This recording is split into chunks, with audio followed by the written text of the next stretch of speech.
جب ہم اللہ سے کسی انسان کو پانے کی چاہت کرتے ہیں،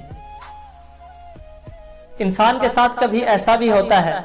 کہ انسان اللہ تعالیٰ سے کسی دوسرے انسان کو بہت شدت سے مانگتا ہے، بہت رو رو کر مانگتا ہے، بہت وظیفے کرتا ہے، استخارے کرتا ہے، منتیں مانگتا ہے، در در کی خاک چھانتا ہے، روتا ہے، گر گڑاتا ہے، مگر وہ نہیں ملتا۔ پھر ایک وقت آتا ہے اس انسان کے آنسو خشک ہو جاتے ہیں، وظیفے بھول جاتے ہیں، وہ جس سے انسان کو مانگ رہا ہوتا ہے اسی رب کا ہو جاتا ہے، اس کو حقیقی محبوب مل جاتا ہے۔ اللہ اور اس کے محبوب کو پانا سب سے بڑی چیز کو پانا ہے۔ انسان کو رب اور اس کے محبوب کی دریافت ہو جاتی ہے اور پھر کہتا ہے، دنیا والو جو چیز چاہو مجھ سے چھین لو، لیکن تم مجھ سے میرے رب اور اس کے محبوب حضرت محمد صلی اللہ علیہ وآلہ وسلم کو نہیں چھین سکتے۔ پھر کیفیت بدل جاتی ہے،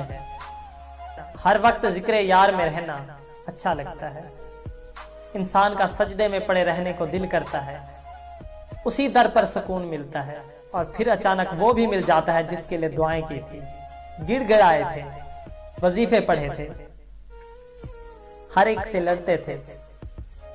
مگر پھر احساس ہوتا ہے کہ وہ محسوس ہی نہیں ہوتا جو کبھی پہلے ہوتا تھا۔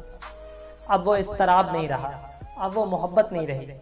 جیسے کوئی طوفان اندر تھم سا جاتا ہے، کیونکہ حقیقی عشق ہر عشق کو بھلا دیتا ہے۔